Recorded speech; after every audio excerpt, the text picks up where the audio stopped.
Ladies and gentlemen, boys and girls, children 18 plus, you are tuned in to the Loan Officer Podcast with me, Dustin Owen, and a very special guest, all the way in. He is the president, he is the CEO of Blue Wave. Blue Wave is a recruiting company that specializes in recruiting tech professionals.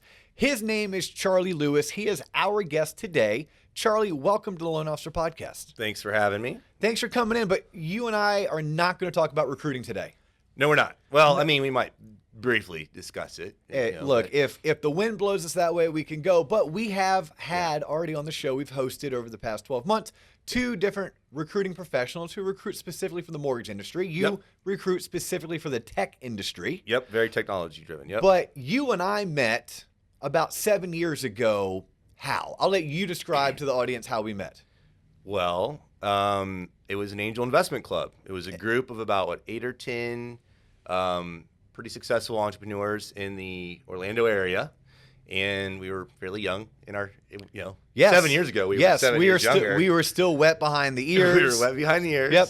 And we all had done fairly well in our careers. We were one step ahead of being 30,000-aires. That's correct. Right. So we're above the 30,000-aire standpoint, but we weren't quite at the millionaire standpoint. Yeah, that's right. And we decided we wanted to be a little bit risky and put our money into early stage seed investing, and we invested in a technology company, which today has changed its names to Stacks, but was Fat Merchant back in the day. So yeah, we met through an investment deal, right? Yeah, 100%. And that's why I'm so happy to have you on the show today, because I want to talk about angel investing. Yeah. Right. I want the audience to hear a whole entire episode on, like, so you want to be an angel investor. Where does someone get started? What are some of the pitfalls? What are some of the early requirements? What does the federal government, wait a minute, the federal government's going to mandate something out of me before I'm quote unquote allowed to do this? Yeah. And then really pick your brain, because 7 years ago, for the most part, you were a novice. 7 years ago,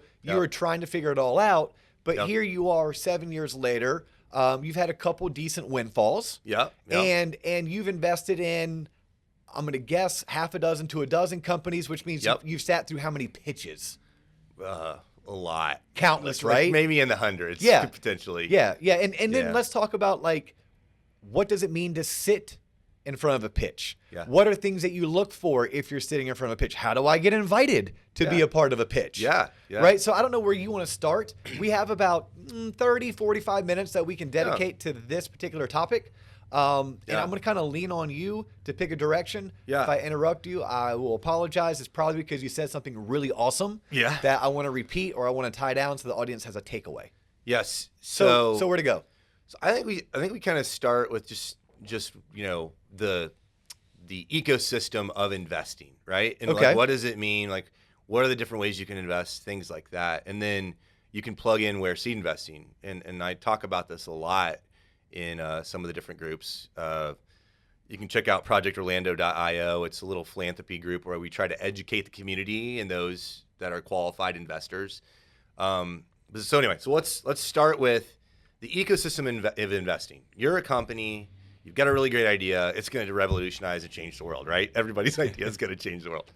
You need to go out and find money. So typically, you're not going to be able to raise money from institutional investment, which we would refer to as private equity groups, which is hedge funds. Hedge funds are considered private equity, but private equity is more like, I started Walmart and I have billions of dollars, so I'm going to take $1 billion of it and put it over here in this pot and have professionals invest it professionally. Okay. So typically it's like sometimes it's family wealth, sometimes it's generational wealth, sometimes it's just really rich entrepreneurs. Like Jeff Bezos is going to have a private equity firm that invests a lot of his capital for him. And is that typically called venture capital? No, venture capital is a little bit more of an institution. So if I'm a rich guy, I'll probably have a PE group.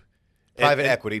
Private equity. Okay. And private equity is also sometimes really big money. So that's where a lot of mergers and acquisitions will happen in the private equity world, because they can write $500 million checks. Venture capital is really the stage between angels and where seed money comes in. So they're somewhere between, my grandpa loaned me $20,000 to start my company, and I'm ready to sell my company to private equity. So venture capital is like that bridge between like the seed and the private equity. So venture capital is looking for companies that are already revenue positive. Sometimes they're profitable, sometimes they're not. But they've already got a really well-established company, a well-established operational structure. They've got good leadership team. They've got a great go-to-market strategy, and they've already kind of proven there's a market need for their product. So they have traction and they have clout. Yeah. Right. So now they just need 5 or 10 million of venture capital just to like scale it and just basically juice that engine to get to a point where they're making an exit. It's kind of like Barry Bonds was a phenomenal baseball player. Yes. Right? Even when he was skinny. Yes. Like John Coleman skinny. That's right. But he went ahead and got on the juice. Yep. And the juice is what helped him even propel that already natural, gifted talent. And he wasn't alone. I mean, you got what? Well, Jose Canseco. You Mark got Mark McGwire. Let's just say every baseball player from 1986 to 2006. We got about 2 decades. You know, you could give me all the steroids in the world, and I'm still not going to have that bad. Correct.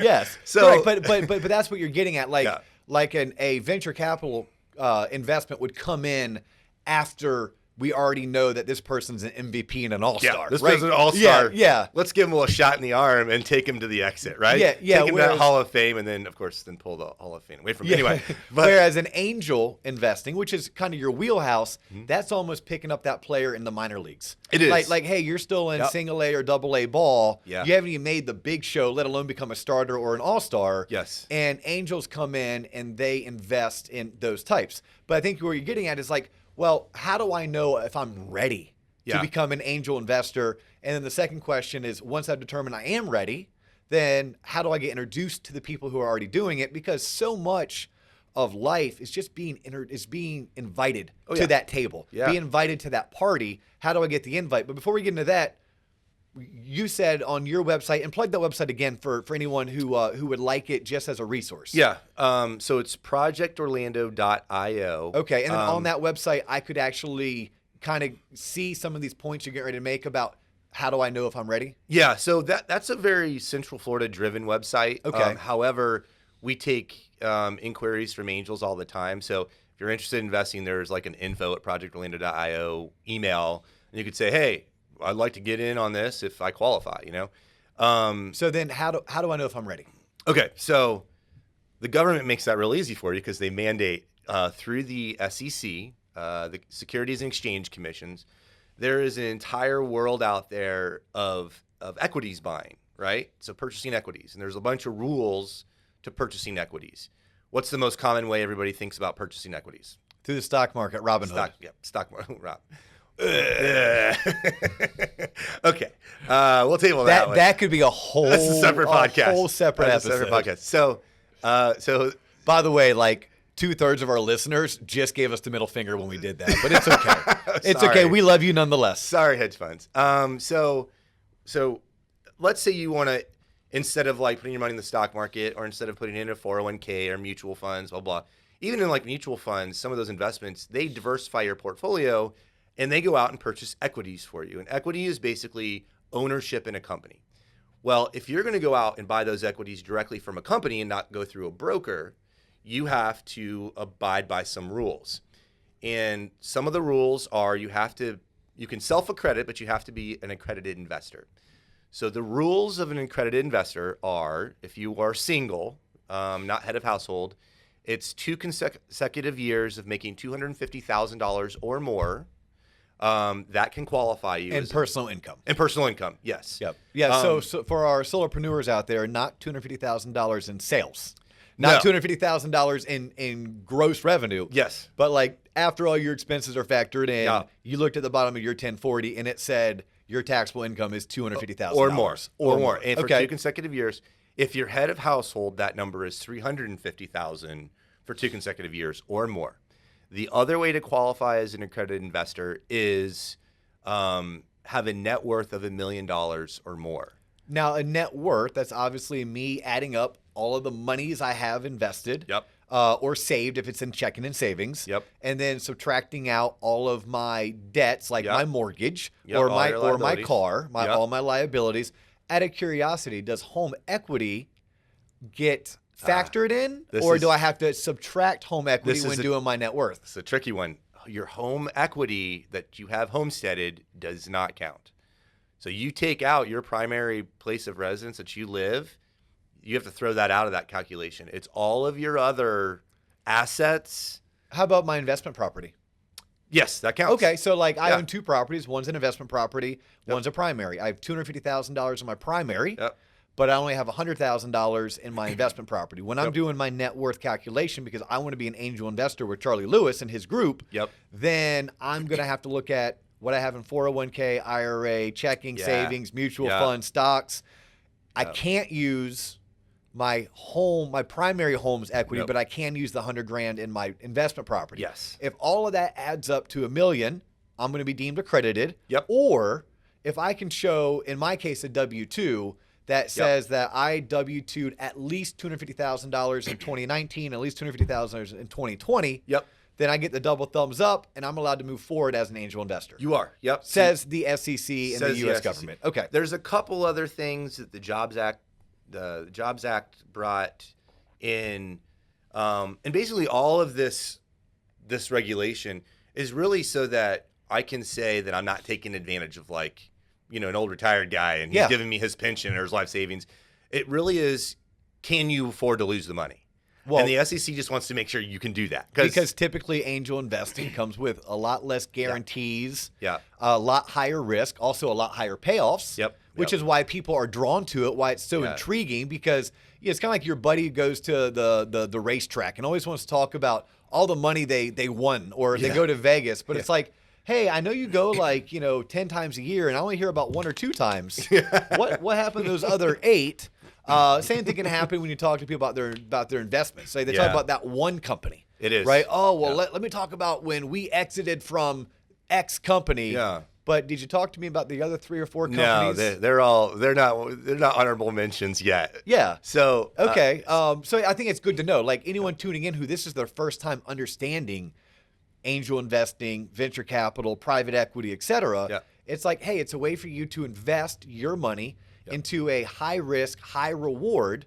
But because it's high risk, high reward, there are stipulations that are put in to make sure that you're in a place that you can afford this risk. That's right. And if you're the person raising the money, then you also need to make sure that you're not putting grandpa and his pension fund in a precarious spot. That's right. Because it can be look really bad. So we've established you're accredited. You're accredited. Yeah. All right. So what's next on the Charlie Lewis checklist of am I ready to become an angel investor? So just because you're accredited doesn't necessarily mean that you should go out and spend $250,000 on angel investing, because like you said, it's extremely risky. You're giving people money to prove sometimes a concept that may not be provable. And there's the top 2 reasons that a lot of these companies fail. Number 1 is there's no market need at all. So we might be like, that's awesome. And then we get it out there and they're like, the market doesn't want it. And kind of like 3D televisions. Right. I mean, honestly, remember those glasses? I mean, I was hook, line, and sinker. I'm always an early mover. Your Google glasses? No, the 3D televisions used to come with the glasses that you had to freaking charge. Yeah. What a flop. What an absolute flop. So, I mean, there's somebody who lost a crap load of money on that because it sounded like a great idea. Then they found out, hey, there's no market for it. Yeah. Nobody wants to sit and watch an entire movie with these ugly glasses on in 3D. If you want to go back even further, 30 years ago, I would go as far as saying Blu-ray. Or the big disc that looked like a damn album. Oh yeah, what was that? Like what were they called? I don't know what they were called. I can't remember. Because we ended up jumping from cassettes straight into DVDs. Yeah. But there was like a short time period that there was. It was like you could watch. Was it watching movies on it? Yes. I can't remember what you that see, was called. like, you and I were probably in middle school and high school when that rolled out. Yeah. And I remember the one rich girl in my high school, like they had it in their house. Yeah. No one else had it. Yeah. And then 3 years later, all of us had CDs and DVDs. Yeah. Yeah. Okay. So that's a great example, or 2 great examples of how you can invest in a company, and it just flops because the market doesn't want it. What's another reason why it wouldn't? Well, to backtrack a little bit, right? Okay. So you're a credit investor. I want to go out and I want to take some risk now. So kind of have a rule of thumb that I try to follow, and this is something that I think a lot of angel investors that are, very prominent in the industry, they always advise you should diversify your portfolio. Go with your steady 401ks. Go with your mutual funds. Go with your real estate. Go, spread your investments out. And when you get to seed investing, you need to take about 10% of your disposable income and put that towards, seed investing each year. So, by disposable meaning I don't need this. Right. By disposable, I maxed out my 401k. I maxed out my IRA. Yeah. I have 6 months reserve. Yep. If I care about paying for my kids' education, I've already allocated funds towards Yep. that. If I'm into tithing or giving back to my community, I've already given money to that. Yep. If I love to travel, I've already given money to that. And I'm Yep. looking around and I said, gosh darn it, I still have money left. Yeah. So it's disposable. Let's say you got $500,000 left, okay? And you want to do 10. Yeah, I know. How about 50,000? How about 5,000? Like, man, out of curiosity, is the barrier of entry at $500,000? No, the typical check sizes I see from angels. This is a good spot. I'll see check sizes as little as 10,000. Okay. And as big as 100, 250,000 and up. From an individual person. From an individual Yep. person, yes. So you can get in the angel seed investing world with a $10,000 check.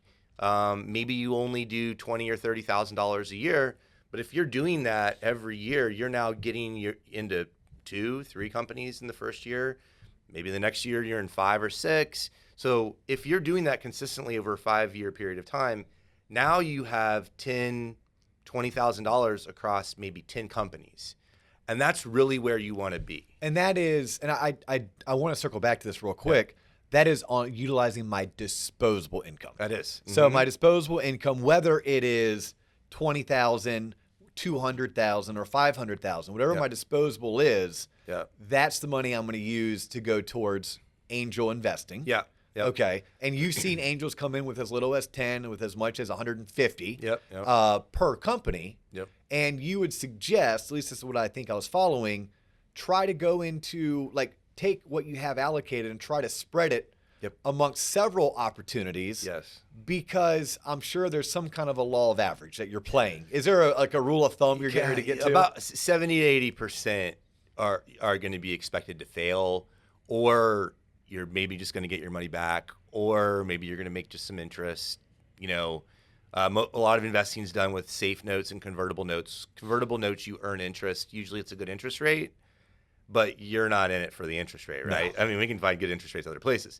So it's really more about, am I going to get a big multiple? And if you invest in 10 companies, hopefully 1 or 2 of them are going to pay for all of your investments plus a multiple return. Yeah, a good buddy of mine is a guy named Steve Curley. Shout out to Curley. He is a chartered financial analyst here in actually the Central Florida area. His brother Charlie, Charlie is my dentist, Charlie Curley. What a phenomenal dentist, by the way. See the smile? But Steve had told me once, hey, Dio, 2 and 10. I'm like, why not 1 and 5? He's like, the numbers don't work that way. I'm like, dude, you're the CFA, not me, so I'm not going to argue with you. But for him, it's like 2 and 10. 2 out of every 10 angel / VC investments he makes is he looking to actually see a cash out. Yeah. And let me ask you, what do you deem a successful exit? Because that's, by the way, again, I'm going to dumb it down a little bit for anyone who's tuning in for the first time to this concept. Yeah. We talk about an exit. Right? An exit, that's when you get paid. Yeah. Right? That's when someone comes in and they typically buy out the company. Yeah. Right? So we call it the exit strategy, and we're looking for a multiple. The multiple could be, we say the word 5x, 10x, 15x, basically what money you put in times it by that X. If I put in $20,000 and it's a 5x exit, then what's 20 times 5? It's 100. I turned my 20,000 into $100,000. Yep. I should hope, according to the law of Steve Curley, that 2 and 10 will give me a decent exit. The other 8 is somewhere between an absolute catastrophic bust. I lost my ass. And maybe I broke even. Maybe I got half my money back. Maybe, as you said, I earned 8 to 10% interest. But it's key to know this. Unlike when I buy stock, whether I buy it through TD, E-Trade, my buddy Caleb at JP Morgan, or Robinhood, that stock for the most part is pretty liquid. A couple phone calls, a couple clicks of my mouse, and 24 hours later, I have that money. And stocks too, generally, you hold over time. Traditionally, they creep up. Yeah. Right? But when I invest in a Charlie Lewis fund or a Charlie Lewis investment opportunity, is any part of my investment liquidatable? It is not. Yeah. No. I mean, if I gave you 20 grand Nope. today and in 9 months my wife wants to remodel the bathroom, No. am I calling you to say, hey, Charlie, I need my 20 grand? Nope. No. No. It's, you lock that capital up. It's not liquid at all. You lock it up. And so that's why you really have to, you have to balance what's right for your personal position. What kind of liquidity do you need? Let's say there's an emergency tomorrow. Can you afford to lock up, say, $100,000 across 10 different investments and not be able to touch that money for 5 to 7 years? Because it could take that long to get a return or to make that exit. Yeah. Yeah, that's a very valid point, even for our successful entrepreneurs who tune in. Because I find that most of us, at least in our investing circles, we all are very entrepreneurial. Yep. Right? By mindset, by skill set, by history. Yeah. And as an entrepreneur, there's something to be said about having cash on hand for that next investment opportunity. Yeah. Whether that's your own business. I mean, if you want to go open up Blue Wave in Atlanta or Charlotte, that's going to cost you money. But if you have 100 grand of the Charlie Lewis assets tied into VC, you can't use that 100 grand to go open up your office in Charlotte. I mean, to be completely honest, my biggest investment year over year is in my own company, and I own a couple of them. And when you own a company, when you're CEO, you're head of a company, and there's a cash call, is what they call it. You got to buck up. You got to put some cash in. Yeah. So. This is a growth year for my staffing company, Blue Wave. Congrats, by the way. Yeah. It's pretty awesome. We love growth years. Yeah, we're super excited about it. But I consciously made a decision that we were going to double in staff size. We hired some executive leadership, for support of our growth. And that's not cheap. Not cheap. And it's paying off. We're blowing up right now, and it's really exciting to be on that. But that is an investment. So I'm not as liquid as I would have been, a few years ago maybe, and I'm building a house, which is just sucking cash too. You know how that goes. But. Yeah, so that may prevent you from doing some of the angel investing you want to do, but at the same time, you had to factor that in a year ago and 2 years ago when you're looking at your various angel opportunities. Yep. You may have had to decide, well, some members of the group are going in at 25. Yep. You went in at 15 because you needed that 10 grand, whether it's to build your house or whether it was to scale your own business, which, by the way, that should be your pride and joy in your baby because that's where you have the most control and you can make the most money. It is. Blue Wave is my main company. It is where my passion lies. It's basically what funds my passion for the investing side. Yep. And you have to have that. That has to be your top priority at all times when you've got your main company. That needs to be the most successful thing that drives your investing. So. Okay, so I've already figured out I'm a accredited investor. Yep. And because I listen to shows like the Loan Officer Podcast, because I tune in to people, whether it's, God, I hate saying this guy's name, but early on in your life, you were listening to Dave Ramsey. Maybe you threw in some Clark Howard. Maybe your mom introduced you or your grandmother introduced you to Susie Orman. Maybe you read a book by Peter Lynch, or you watch Kramer when he's yelling on the TV, right? And for the most part, all of those people in your own hard work has taught you how to diversify, how not to have consumer debt, how to have 6 months reserve, 401k, IRA, mutual funds, the whole gamut. Yeah. You met the SEC's requirements for accredited investor. Mm-hmm. You have disposable income. You're ready to earmark, and let's say it's 50 grand. Okay. Yep. $50,000. Charlie, I got it. Yeah. And I listened to you and Dio talk about this. What do I do next? Where does someone go? Whether they're in Kansas City, Missouri, they're in Austin, Texas, Sacramento, California, Chicago, Illinois, Orlando, Florida. Yep. What's my next step? Because I don't know anyone who is doing angel investing, but I want to get to know people who do so they can invite me to be a part of their Cool Kid Club. So you want to start with a strategy. I would say put together maybe a 4 to 5 year strategy and determine how you're going to get, and I highly recommend getting up to like 10 investments. Even if you've got the money to do 25,000 here, 25,000 there, I recommend starting off nice and easy. $10,000, $15,000, just spread it off as many across as many investments as you can. So once you so instead of let's say I just sat down and I did my numbers, I'm like, I'm gonna have 50 grand every single year, Charlie, to go towards Angel. I may think, you know what, I'm gonna do 25 and 25 in 2 companies. Next year I'll do 25 and 25. After 5 years, then I now have $250,000 spread amongst 10 companies. Yeah. You would maybe rely more on, say, no, do 5 companies at 10 this year.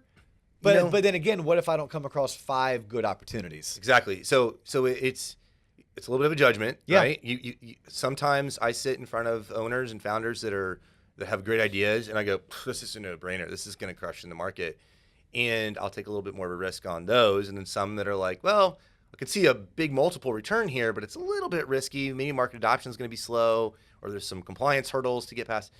So that's where being a part of a group and so we run a group, Blue Wave Investment Partners is the name of it. Which is you love Blue Wave, huh? I know. Well, it was just what I had at the time, right? I get naming companies and things starts to get exhausting after a while. We are changing that unofficially.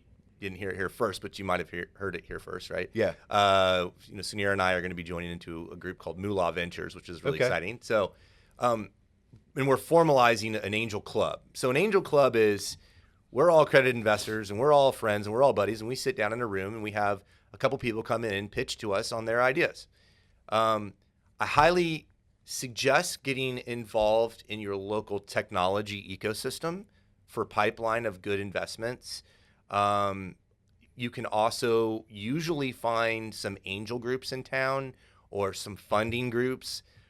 Florida has, we're just an angel club, but there are some dedicated funds that you can invest through. I think it's Seed Funders is one, and then there's Florida Funders, and then there's Deep Work Capital. And could a Google search, because our listeners span literally Spokane, Washington to Key West, Florida, everywhere in between. Yeah. With people in Europe and Canada. Yeah.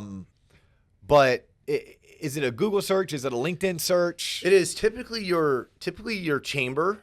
Of the biggest, Chamber of Commerce? Yeah, of the biggest city that's near you, yeah, is going to have some resources that are like, hey, these are some angel investment groups. Okay. And you can start talking to them. Once you start getting in that ecosystem, a lot of different start or meetups will have like demo nights or pitch nights.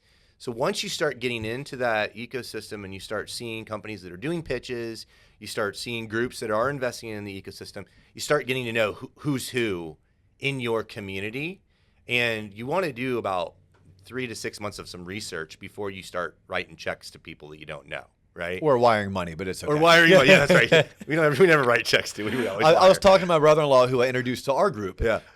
And he called me last night. He said, "Hey, they want me to wire money. Is that normal?" I'm like, that's the only way we do things. I don't know of anyone using a personal check or even a cashier's check in today's day and age. It's wire. It's wire. But before you go writing checks or wiring money, go ahead. Yeah. So find your group. Google seed investment in your community. Google investment clubs in the nearest city. I think a bigger city is ideal. If you're in a rural community, you're not going to see as much good deal flow. We see a lot of good deal flow here, and there's nothing wrong with, living in DC or in California and investing through our angel group in Florida. Mm-hmm. Like, it doesn't matter where you're investing. As a matter of fact, diversity is key in having a good, seed investment portfolio. So start there. Start with a Google search. Check with your Chamber of Commerce. Yep. Focus on big cities. And then go and meet people. Yeah. Right? Yeah, get out there. Take there. them to coffee. Take them to lunch. Pick their brain. Ultimately, like you help run various angel investing opportunities. Yes. And you need to know more accredited investors. Yes. Right? So I syndicate deals. I syndicate investments. So I will spearhead raising, and sometimes it's not raising. Sometimes it's just facilitating that company to pitch. Mm-hmm. They pitch. We think it's a great idea. All of our angels say, I want in. We get the commitment level. Let's say it's $500,000. And then I create a single purpose vehicle or an SPV, and I facilitate the vehicle for the investment. Yeah, because there's a legal document that has to be drafted. There's certain accounting that has to be done. Yep. And then obviously, as the person who is facilitating this SPV, single purpose vehicle for investing. Then, normally, and this is normal for anyone tuning in, you should anticipate there would be some kind of a finder's fee, administrative fee, whether that's 5%, 15% of the profits. Yes. Assuming there are profits, because there is legwork and there's time. And it's certain points, and I'll throw this out to you, like if you're the person bringing the opportunity, I mean, I can't invest my money if I don't have someone like you who is tied into the local tech community, who is hearing firsthand about the next up-and-coming company that's really starting to gain momentum, traction, or has some kind of an intellectual property that they're working on getting patented. Yeah, there are so many deals and investments that I don't really bring to our investment club.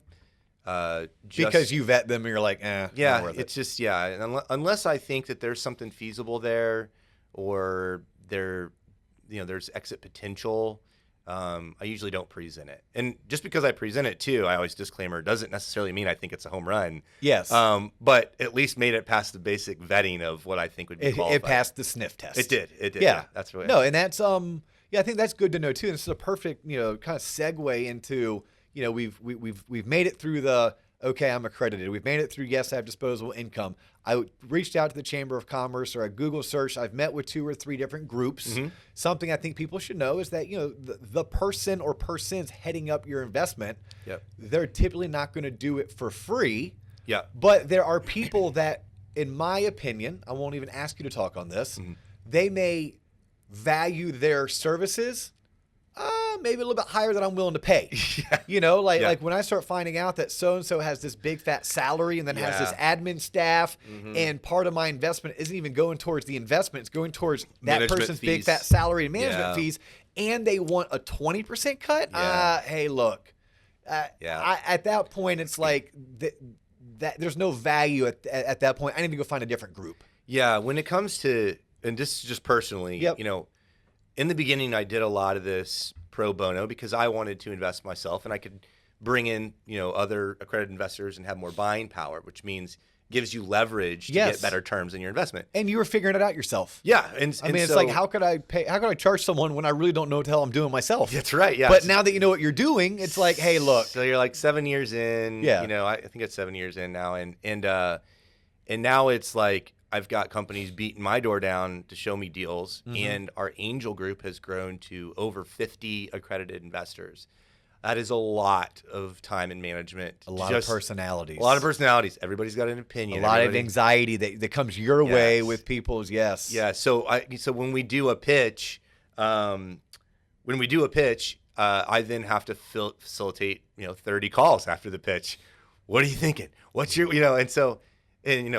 I always say, well, this isn't investment advice, but here's what I kind of liked about the company. Yeah. So, and by the way, when you say you have 50 accredited investors, I think it's good for the audience to know not all 50 choose to go in. No. It may be 7, it may be 13, or it could be 27. Just right. But and that's exactly some numbers that I just saw recently. Well, I'm going through the various investments that I've said yes to. I'm like, this one that we're going to fund, it's a high risk, high reward. Yeah. So I went in at 15. I didn't go in at 50. Yeah. And because of that high risk, high reward, and I saw only 7 of us said yes to it. Yeah. Basically, only 7 of us are going on the craps table saying, we're going to put it all on the 11 and roll the dice one time. Yeah. Yeah. Sometimes it's a black or red bet, right? Yes. And then sometimes you're picking a number and that's a moonshot. That's a moonshot. Yeah, for my roulette players out there. Yeah, I'm craps, Charlie's roulette. Oh, I'm sorry. Yeah, roulette.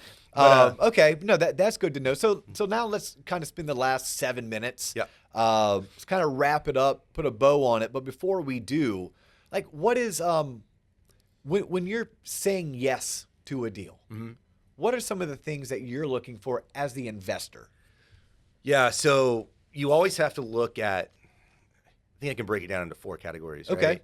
So you have to look at the technology risk. So if it's a technology play, where are they in their development? A lot of people underestimate the cost of the development cost, and they'll say they need $500,000 when really that $500,000 is only going to be enough to build a product. So what is your technology risk? And all of this is just really risk mitigation, right? Yep. Limiting your risk as much as possible to hopefully get the best outcome you possibly can with an exit.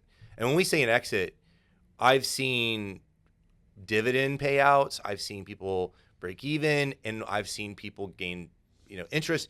And we've seen 18x plus exits. Yeah, right? like you gave this company $25,000 7 years ago, and now all of a sudden your $25,000 is coming back to you 18 times. 18 times. And in some situations, if it's a small credited business and you held the equity for 5 years, you can pay 100% cap gains free. No capital gain tax. Yeah, that's a qualified small business. I think there's a couple classifications, but I think the qualified small business, it's the 8-something, the 8A classification. Yeah. So imagine this. This is a real story, by the way. And Charlie and I know several people who were a part of a recent exit.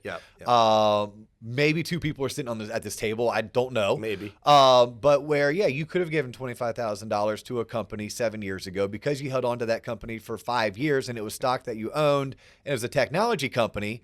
You turned your $25,000 investment into $400,000, and guess what? You paid zero taxes. Zero. Like my son at 16 years old can't even go get a job at Wendy's and not pay taxes. It's insane. His $10 an hour Wendy's job is going to charge him federal taxes.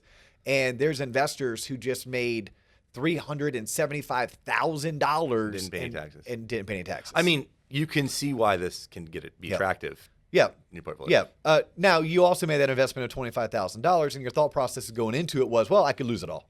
That's correct. Yeah. Yeah. And by the way, that $25,000 sat on the sideline for 7 years. Well, 5. Okay. Well, in this or 7. In this fake example, it was 7 years. Oh, that's right. This is hypothetical. Yeah. This hypothetical. It was 7 years. But yeah. So So there's 4 things you're saying. There's 4 things that when you're sitting in at a pitch, and you're listening to this entrepreneur, basically sell you on why you should invest in their company. Which, by the way, it's so cool, guys. Yeah. Like, guys and girls listening, if you've ever watched Shark Tank, this is your own Shark Tank. Real life. Right? Yeah, it's real life in a conference room at someone's office in whatever large city that you're meeting. But or in today's day and age, we're not throwing out deals right on the spot. We're not that's 25 for 25%. That's just crazy. Well, and by the way, if you ever talk to a producer of Shark Tank, they don't either. It never happens. It never happens. They've already vetted the deal well before the pitch, but nonetheless. Okay, so the 4 things. One is you want to look at someone's technology. Technology risk. Yep. You need to look at the market need. Is there a market need? What's the market competition?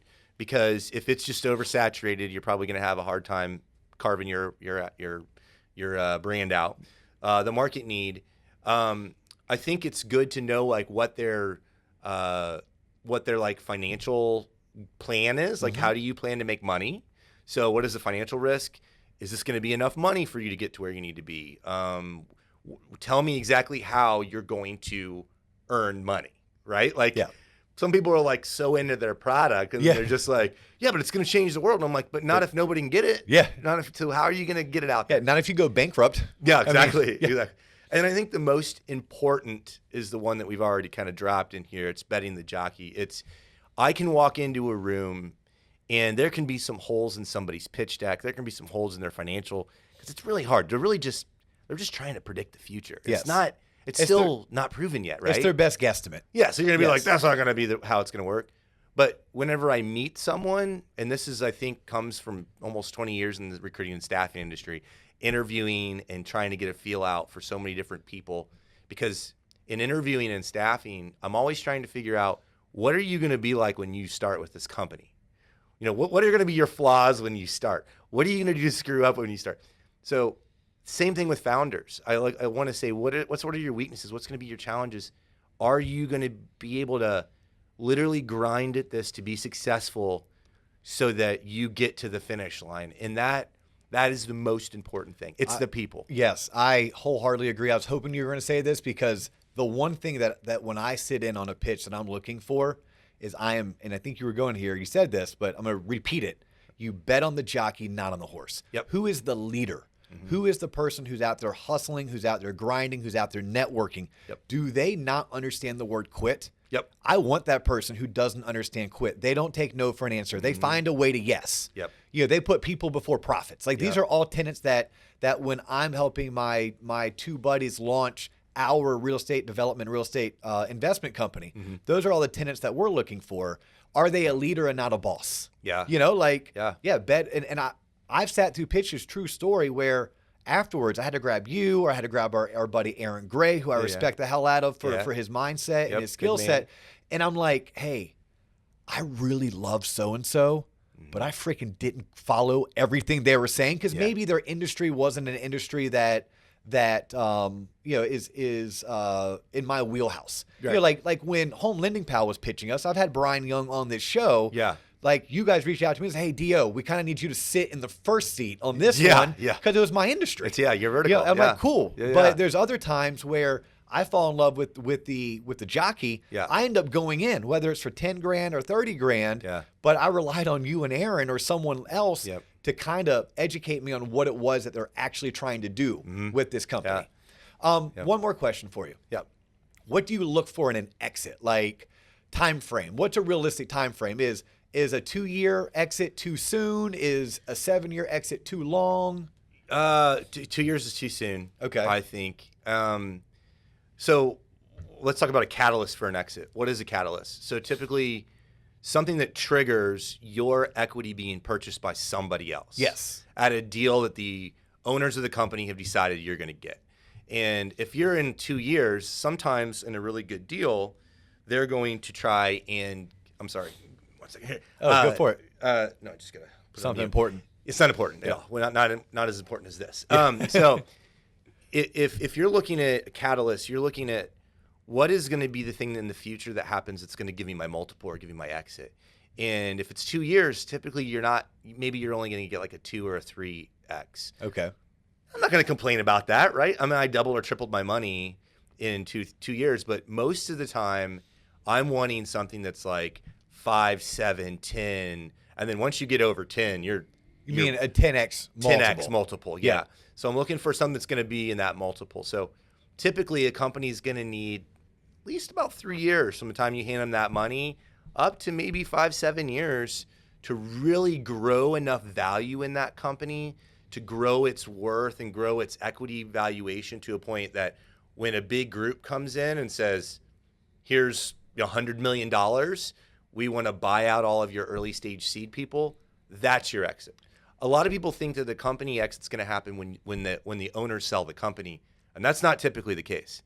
Angel investing exits happen when either venture capital comes in to buy out the early people at whatever value that it's at. Yep, because we established early on in the show that venture capital is basically the steroids for already the all-star. It is, yeah. Yep. So sometimes venture capital wants to get you off the no offense, but hey, Charlie, you've already got them to where you can get them. Yep. Now we're going to take them to Walmart level. Yes. And I don't know anything about that, so go. I want institutional at that point. So I welcome those investors to come in and buy me out. I think that's a good point for people to understand, and we're just scratching the surface. Yep. Right? Seed investing, angel investing, that too is just scratching the surface. It is, yeah. Because they're raising money. These companies are raising money to just get launched. Now, once they're launched, they're going to run out of our money. Oh, yeah. And they're going to need more money. Yep. But your hope as an investor is that you went in at a certain valuation, and when they needed to raise more money, but they were more stable. Yes. Right. So now their company's valuation is maybe double or triple what it was when you went in as a seed or an angel.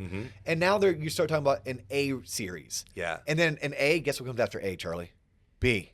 Yes. And then a B, and then a C. Yes. You would sit back as an angel or a seed. You love that. You love the A's coming in because that means it's a new and a higher valuation. Yeah. The B's coming in, a new and a higher valuation. Yeah. The C's, and at that point, the company is probably profitable. Yep. They're probably getting nationally recognized, and you're salivating the way that my dog salivates when I start walking to the treat jar, because he knows what comes next. Yeah. There's still no guarantee. My money is still tied into this company. Yeah. I'm waiting for someone to come in and say, okay, all of you pretenders and wannabes, I'm buying you clowns out because I want to take this company, to use your terminology, Walmart level. Yes, and I'm like, okay, dig it. Yeah, like we started with this company and got them into the flea market. Yes. And then from the flea market, we got them into a strip mall and maybe a local mall. Yeah. Maybe we even helped them open up an Amazon store. Yeah. But someone else is going to come in and say, nah, if you're going to be the next Walmart, you need my skill set, my money, my contacts. And in order for me to do that, I have to buy out Charlie and Dustin and 100 other people. But you just got a 10, 12, or 18x. Yeah. What do you care? Yeah. Like, you want your money. You got paid. Take it, redeploy it. And how about this? Because, I'm already starting to think the things I've learned. Yeah. just in the past 3 years, let alone the past 5 or 7 years, things about convertible notes, things about buying at a discount, and the various ways to structure.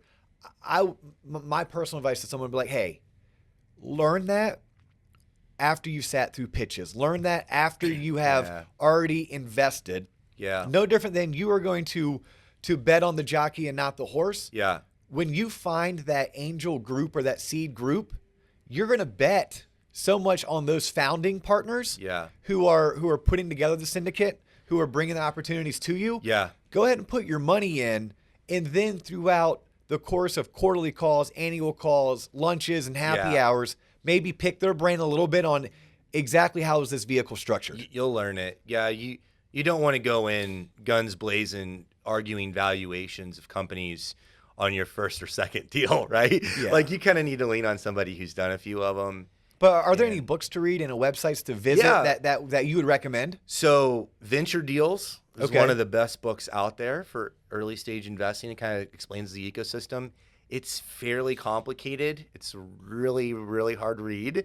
So that's why you might want to do that simultaneously while you're going through pitches and stuff like that, because then you're going to start recognizing some of the language in the book. If you read the book right now without ever have doing it, it might be kind of like foreign. Yeah, I mean, because how there's terms like EBITDA. Yeah. Right? Yep. Or, cap tables. Yeah. And convertible notes, and is it 8% or 10%? And then when it converts, am I buying? Yeah. Is it converting at what discount? Yeah, discount. And what's the maximum valuation? And like all these things. You got safe notes. Yeah. And you got straight buying equity. It's crazy. I still don't. I just learned the convertible note. Yeah. Now I need to go learn safe note. Yeah. And it's like anything in life. You just got to get your hands dirty. Yep. You got to get involved and be willing to learn as you go, and also be willing to put your faith in other people, assuming you did a good enough job of vetting said person, and you're only playing with not quite house money, but disposable income is the closest thing to house money as you can get to house money until you have your big windfall. Yep. If you're able to have a good windfall within your first 3 to 5 investments, it's a lot easier than to go into things a little bit blindly, a little bit not reckless, but looser. Yeah. Because you're playing with house money. Yeah. And, it's all about volume at that point of spreading out your investment. So just don't be afraid of it. I think that's a big point. Yeah. Any parting shots for anyone tuning in who's made it this far into the episode? Whew, man. I hope we've added some value. I think we did. I honestly think we did. I would have loved this episode 5 years ago, 3 years ago. Hell, I think I might have. 2 years ago, maybe even. Yeah. It took me that long. It took me that long to actually understand. It was when we were going through our first exit and we were investing in our second and third company together that it all started to come together for me. And this is it's a world that has been very tightly protected, very much in like the Silicon Valley era, and now you're starting to see this type of activity across all different parts of the country now, which is really exciting to see, because you're starting to see a lot in the Southeast, Texas. You're starting to see some in Boston. So new tech, especially in technology, new tech hubs forming, and you're seeing a lot more of the seed investment stuff becoming an opportunity for the everyday accredited investor. So that's cool. So it's now starting to become more of a feasible piece of your overall investment strategy. Are you open to people contacting you? Sure. Yeah. LinkedIn. What's the best way? What's the best way to connect with Charlie Lewis? Yeah, go to LinkedIn. It's Charlie Lewis. My company's Blue Wave Resource Partners. So you can find me on LinkedIn. That's probably the best way. If you want to shoot an email to projectorlando.io, there's an info tab there. LinkedIn I'm pretty active on, so it's probably the best way to get in front of me. And plug that book again. Yeah, Venture Deals. It's a good one to read to get educated. It's a difficult read. So for anyone out there that buys into 75 Hard or wants to do the 75 Hard challenge, that book would qualify. Okay. You have to read it, not listen to it. And look, the best part about 75 Hard in the book that Charlie just plugged, you only have to read 10 pages a night. And look, 10 pages of that book may take you half an hour. Yeah. And you may only be willing to do 10 pages a night because it's It's pretty technical. Are you familiar with Rich Dad, Poor Dad? Yes. That's another good one. I think that's another good one that like. That's very basic and entry level. It is very basic because it's more like a philosophy. Yeah. Whereas Venture Deals is like that's Robert. I can't pronounce his last name. I can't remember, to be honest with you. Yeah, first name Robert. It's a very long last name. I want to say it's like a Japanese last name. It is. But Rich Dad, Poor Dad it's on every bestseller list. It has been for 2 decades. Yeah. Awesome. Charlie, thank you so much for your time today. That's awesome. That's all the time we have for today. He's Charlie Lewis. I'm Dustin Owen. You've been tuned into the Loan Officer Podcast. I didn't say this in the beginning, but I'm going to say it right now. If it's your first time tuning in, we are on YouTube at the Loan Officer Podcast, Spotify, Apple, iTunes at the Loan Officer Podcast. I'm Dustin Owen on LinkedIn. The podcast is at the Loan Officer Podcast on LinkedIn. We're also on TikTok, Instagram, and Facebook at the Loan Officer Podcast.